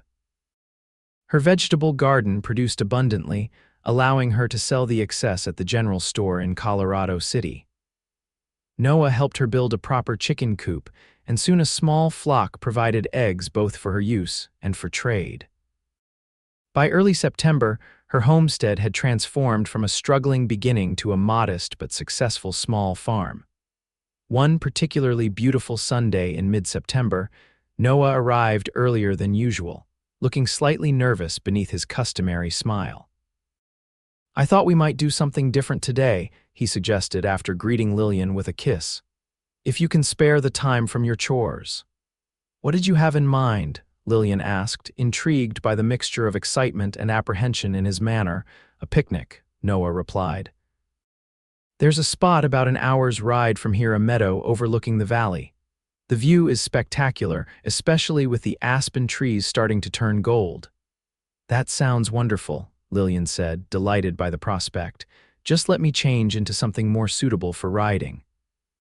They set out on horseback, Noah leading the way along trails that wound through pine forests and across open meadows.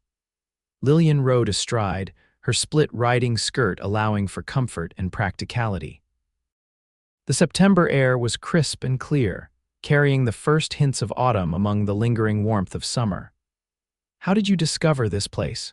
Lillian asked as they rode side by side through a stand of aspen trees, their leaves shimmering like gold coins in the breeze. "During my first year at the Triple Creek," Noah explained.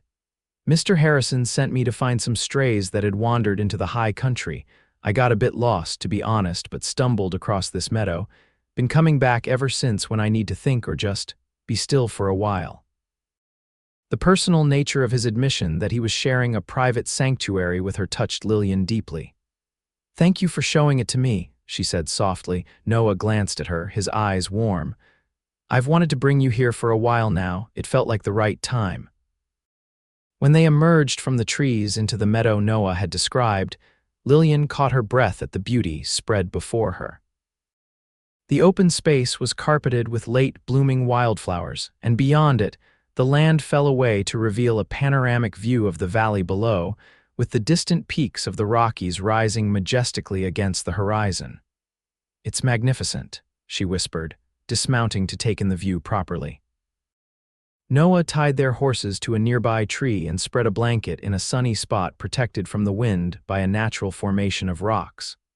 From his saddlebags, he produced a surprisingly elaborate picnic fried chicken, biscuits, pickled vegetables, and even a small jar of honey for dessert.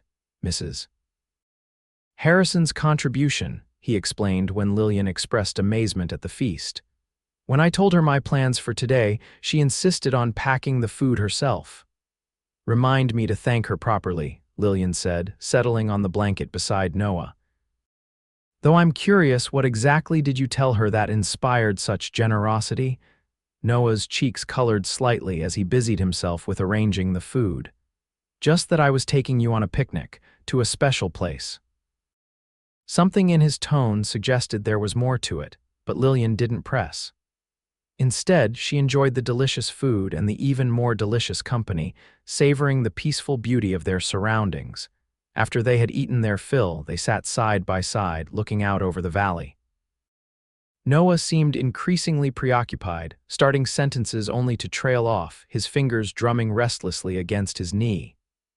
"Noah," Lillian said finally, placing her hand over his to still the nervous movement, "what's on your mind? You've been elsewhere since we arrived." Noah took a deep breath, turning to face her fully. "I'm sorry. I had this all planned out in my head, but now that we're here, I find myself at a loss for words." "Words for what?" Lillian asked gently, though her heart had begun to beat faster with anticipation. Instead of answering directly, Noah reached into his vest pocket and withdrew a small object, which he kept enclosed in his palm. "Lillian, when I first met you, stuck in that mud hole with determination burning in your eyes, I admired your spirit. As I got to know you watching you build your farm from nothing, seeing your strength and your kindness, that admiration grew into something deeper." He opened his hand to reveal a ring, a simple gold band set with a small but perfect sapphire that caught the afternoon sunlight, reflecting a blue as clear as Noah's eyes. "This was my grandmother's," he continued, his voice steady despite the emotion evident in his expression. "She gave it to me before I left Virginia, told me to save it for the woman who made me feel at home wherever we might be." Lillian's breath caught in her throat, her eyes moving from the ring to Noah's face, where she saw all the love and hope and vulnerability he was offering alongside the small circle of gold. "You make me feel at home, Lillian," Noah said softly. "Not in a place, but in myself. In a way I never have before. I love you, and if you'll have me, I want to build a life with you, not instead of the one you're creating, but alongside it, partners in everything." Tears welled in Lillian's eyes, not of sadness, but of overwhelming joy. "Noah," she whispered, reaching to touch his face, "I love you too. Is that a yes?" he asked, a smile beginning to form despite his obvious nervousness. "Yes," Lillian confirmed, laughing through her tears. "Yes, I'll marry you, Noah Lawson." With hands that trembled slightly, Noah slipped the ring onto her finger. It fit perfectly, as if it had been made for her. "I wasn't sure if it would be the right size," he admitted. "I may have borrowed one of your gloves to measure." "Sneaky," Lillian teased, admiring the way the sapphire caught the light. "When did you do that?" "Last Wednesday, while you were gathering eggs. I'd already asked your permission by then, in a way." Lillian looked at him questioningly. "What do you mean?" "The box I carved for you," Noah explained. "The wildflowers on the lid, they grow here in this meadow. This is where I was planning to propose from the moment I made it. I suppose I was hoping you'd keep the box, and that would mean you might keep me too." The sentiment was so sweetly vulnerable that Lillian felt her heart might burst with tenderness. She leaned forward, capturing Noah's lips with her own in a kiss that conveyed everything words could not: her love, her commitment, her joy at the future they would build together. When they finally broke apart, Noah pulled her close, his arm around her shoulders as they gazed out over the valley that had become their home. The sun was beginning its westward descent, bathing the landscape in a warm, golden light. "Should we set a date?" Noah asked, his fingers gently playing with a strand of Lillian's hair that had escaped its pins. "Soon," Lillian replied decisively, "before winter sets in. Perhaps late October. That would give us time to prepare, but not so long to wait." Noah nodded, pleased by her eagerness. "October sounds perfect. We could have the ceremony at the church in Colorado City with a celebration after at the Triple Creek. I know Mrs. Harrison would be delighted to host." "And then," Lillian asked, a practical question despite the dreamy quality of the moment, "where would we live?" "Your quarters at the ranch or my cabin?" "I've been thinking about that," Noah admitted. "What would you say to building something new on your land, a proper house with room to grow? I've saved most of my wages these past 4 years." Between that and what your farm is already earning, we could manage it. The suggestion filled Lillian with excitement. A new house, our house, I'd like that very much. I thought we might place it where that old oak stands near the creek, Noah continued, warming to the subject. The view is good and it's high enough that spring flooding wouldn't be a concern. You've given this considerable thought, Lillian observed, touched by his planning. I've thought of little else lately, Noah confessed. Mr. Harrison has accused me of daydreaming more than working some days. Lillian laughed, nestling closer into his embrace. Well, now you can tell him your daydreams are becoming reality. They remained in the meadow until the sun began to dip behind the mountains, reluctant to leave the place that would forever hold the memory of this day. As they rode back toward Lillian's homestead, their future homestead plans and dreams flowed between them, a shared vision of the life they would build together. Word of their engagement spread quickly through the community, met with widespread approval and genuine good wishes. Martha Harrison was especially delighted, immediately assuming the role of unofficial wedding planner with an enthusiasm that both amused and occasionally overwhelmed the couple. She's already discussing what pattern of china we should register for, Lillian told Noah one Wednesday evening as they sat on her porch, watching the sunset. I didn't have the heart to tell her we'll be using my mother's dishes and whatever else we already have between us.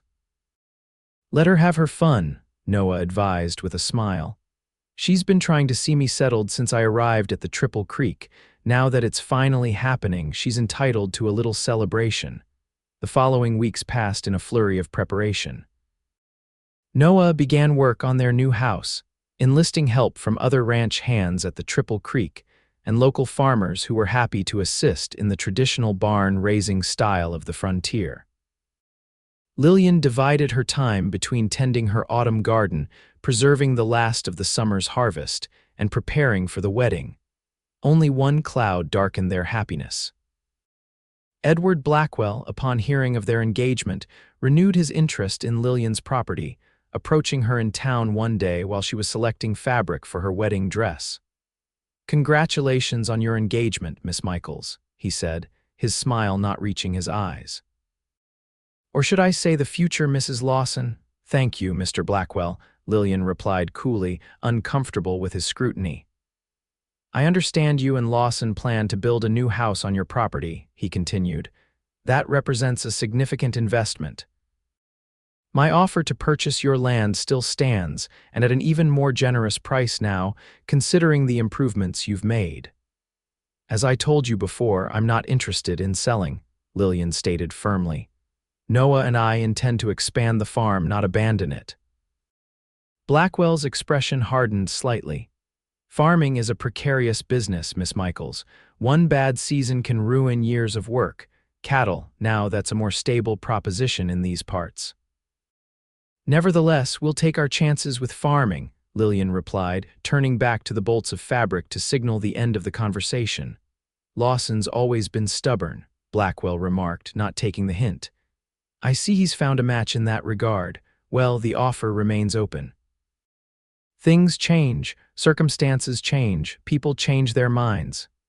There was something vaguely threatening in his tone that made Lillian look up sharply. "Is there something specific you're implying, Mr. Blackwell?" The rancher smiled, all superficial charm again. "Not at all. Just observing that life is full of unexpected turns. Good day, Miss Michaels. My best wishes for your upcoming nuptials." As he walked away, Lillian felt a chill that had nothing to do with the October air.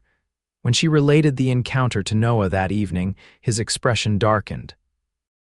"Blackwell doesn't like being denied what he wants," Noah said, concern evident in his voice. "He's had his eye on your property and the water rights that come with it since before you arrived. Do you think he would actually do something to force us to sell?" Lillian asked, troubled by the possibility. Noah considered the question seriously. "I don't know. He's a businessman primarily concerned with profit, but he's also a man used to getting his way. Just be cautious when I'm not around, all right, and let's make sure the new house has good locks." Despite this minor concern, their wedding plans proceeded smoothly. The church in Colorado City was reserved for the last Saturday in October, and Martha Harrison threw herself into organizing a celebration at the Triple Creek afterward that promised to be the social event of the season. The night before the wedding, Noah joined Lillian for a quiet supper at her cabin, soon to be their temporary home until the new house was completed. The frame and roof were already in place, with the interior work to be finished during the winter months. "This time tomorrow you'll be Mrs. Lawson," Noah remarked as they sat before the fire, his arm around her shoulders, her head resting comfortably against him. "And you'll be Mr. Michaels," Lillian teased. "That's how it works, isn't it?" Noah laughed, pressing a kiss to her temple. "If you like, I'd be proud to take your name." "I'm quite looking forward to taking yours," Lillian assured him, turning to meet his gaze. "Though I hope you know I intend to keep Michaels Produce as the name for our farm goods. It's developing a reputation in town." "Of course," Noah agreed easily. "Besides, Lawson lettuce doesn't have the same ring to it." Their laughter mingled in the warm air of the cabin, a harmony that symbolized the partnership they were building, equal, respectful, founded on genuine affection and shared goals. "I should go," Noah said reluctantly as the evening grew late. "Tradition says I shouldn't see you tomorrow until you walk down the aisle. Since when are you a stickler for tradition?" Lillian asked, making no move to release him from her embrace. "Since Mrs. Harrison threatened dire consequences if I ruined her carefully planned wedding by breaking with proper procedure," Noah replied with a grin. "Besides, I think there's something to be said for the moment when the groom first sees his bride. I want to remember that moment forever." Lillian smiled, touching his face gently. "In that case, I suppose I can let you go, for tonight." Their parting kiss was tender, filled with the sweet anticipation of the lifetime they would begin together the following day. The wedding day dawned clear and crisp, a perfect late October morning with just enough chill in the air to hint at the approaching winter. In a room above the general store, where the owner's wife had insisted Lillian prepare for the ceremony, Martha Harrison and several other women from the community helped the bride dress in her wedding gown, a creation of ivory satin with lace trim that Lillian had worked on every evening for weeks. "You look absolutely beautiful," Martha declared, her eyes suspiciously moist as she arranged Lillian's veil. "Noah won't know what hit him." Lillian smiled, her own emotions close to the surface. "I wish my parents could be here," she said softly. "They would have loved Noah." "They are here in a way," Martha replied, gently touching the cameo brooch Lillian wore, her mother's most treasured piece of jewelry. "And they would be so proud of the life you've built." A knock at the door announced that it was time. Thomas Harrison, who had offered to walk Lillian down the aisle in the absence of her father, waited below, looking distinguished in his best suit. The church was filled to capacity, not just with people Lillian and Noah knew personally, but with members of the community who had come to witness the union of the independent female farmer and the respected ranch foreman, who had helped her pull her wagon from the mud that fateful day. As Lillian stood at the back of the church, her arm linked through Thomas Harrison's, the music began. A simple melody played on the church's small organ. The congregation rose, turning to watch her entrance.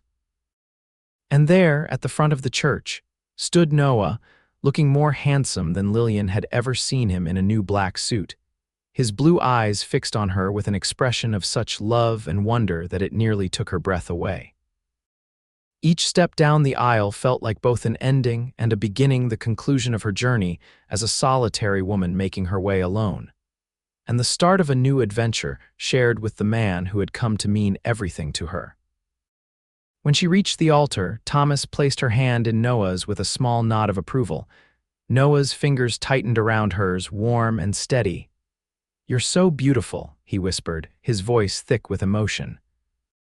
The ceremony itself was brief but meaningful, with vows they had written together, promising not just love and fidelity, but also respect for each other's dreams and support for each other's ambitions. When the pastor pronounced them husband and wife, Noah's kiss was both tender and passionate, a promise of the life they would build together.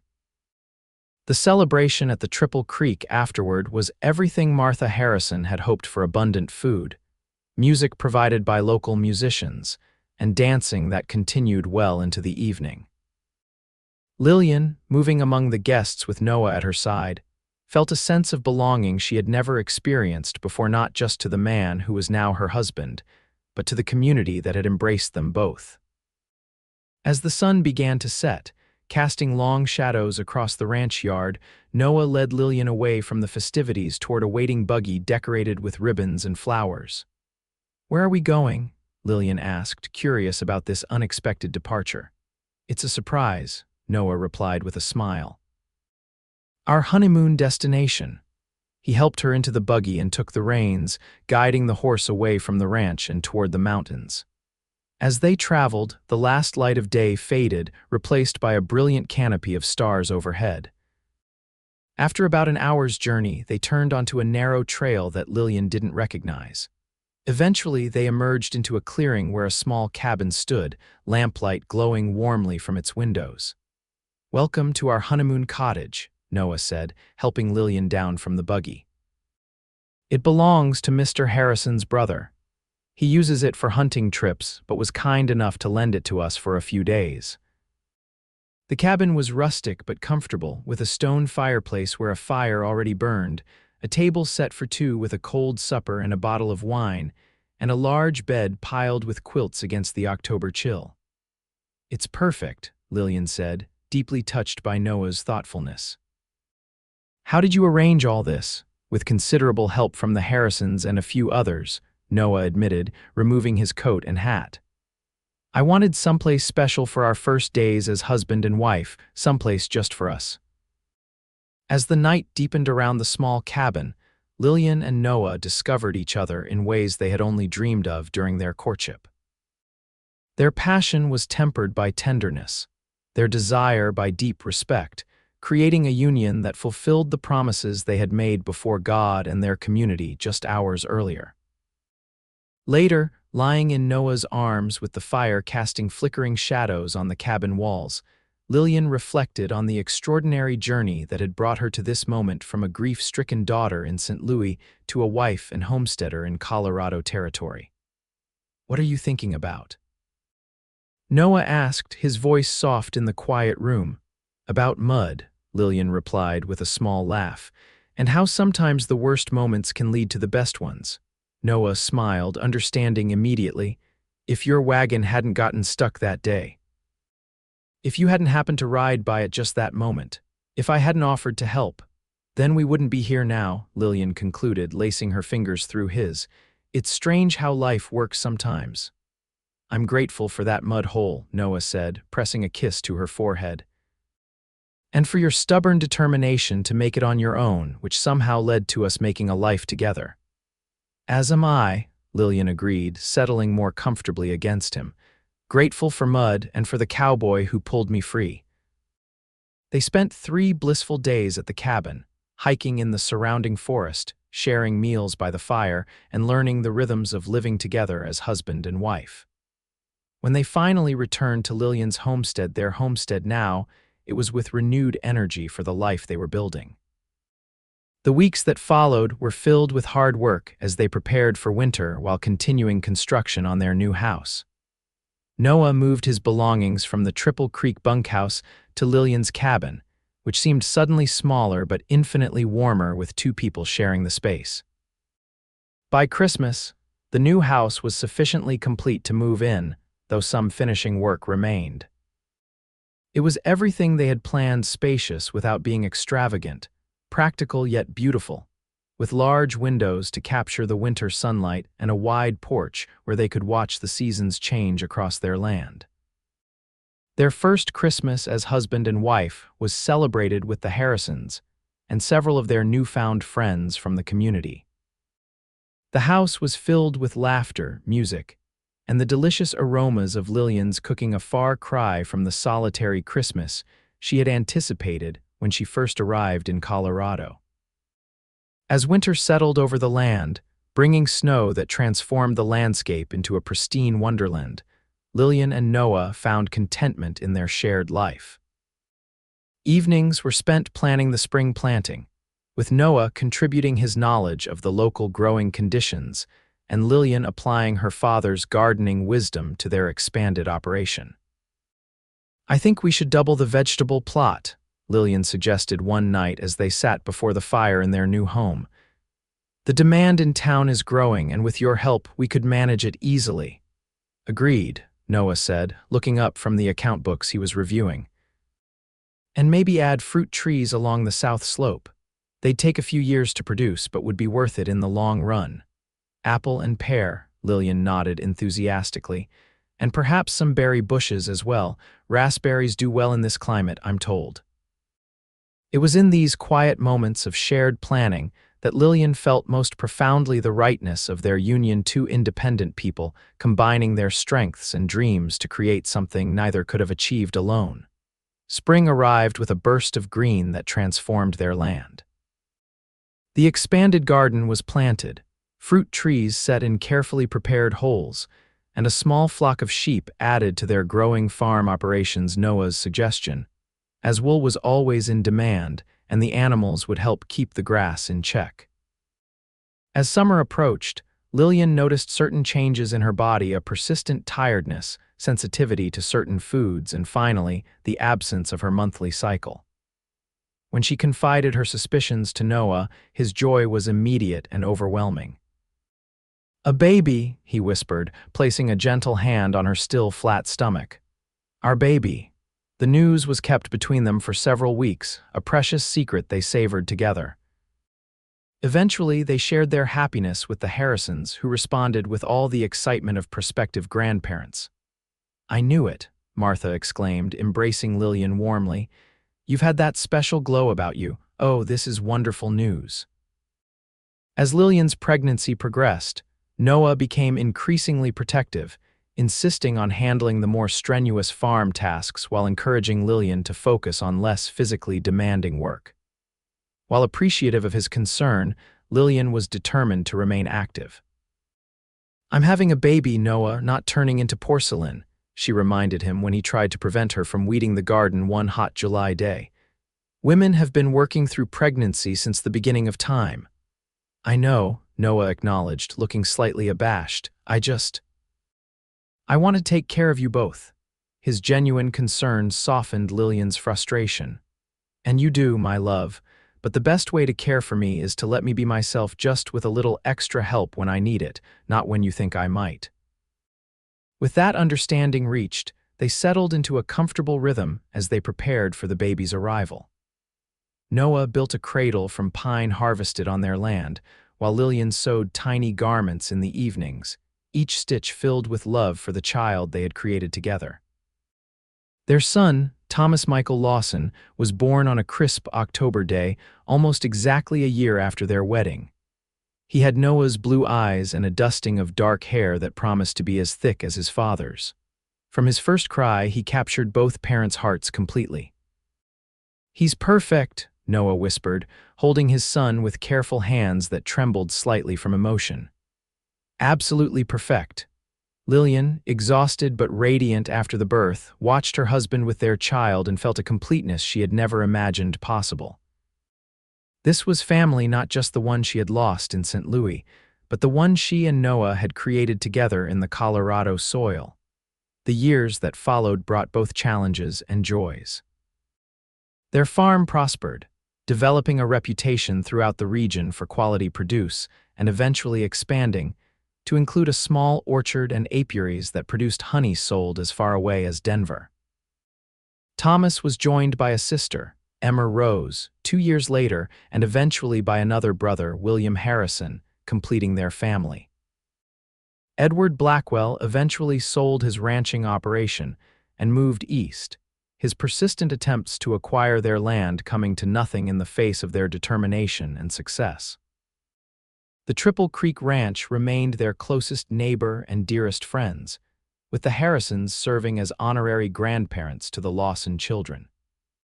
On the 10th anniversary of the day Noah had pulled Lillian's wagon from the mud, they stood together on the porch of their home, watching their children play in the yard that was now bordered by mature fruit trees and flowering bushes. The small cabin where Lillian had first lived stood nearby, preserved as a reminder of beginnings and now used as a playhouse by their children. "Did you ever imagine this?" Lillian asked, leaning against Noah's solid strength. "That day when you found me stuck in the mud." Noah smiled, his arm tightening around her waist. "Not specifically this, no, but I knew even then that you were someone special, someone who would change my life if I let you." "And you changed mine," Lillian replied softly, "by helping me see that independence doesn't have to mean being alone. That sometimes the bravest thing we can do is open our hearts to another person." "Best decision I ever made," Noah said, turning to look at the woman who had become the center of his world, "hitching my horse to that wagon and pulling you free." "Best mud hole I ever got stuck in," Lillian agreed with a laugh, reaching up to kiss the man who had helped her build not just a farm, but a family, a community, a life filled with love that had once seemed beyond her grasp. As the sun set over their thriving homestead, painting the sky in shades of gold and pink, Lillian reflected on the long journey from that desperate moment on the muddy trail to this peaceful evening surrounded by the fruits of their shared labor and love. Sometimes, she thought, the worst moments in life led to the best: a wagon stuck in mud, a chance encounter, and the courage to begin again together.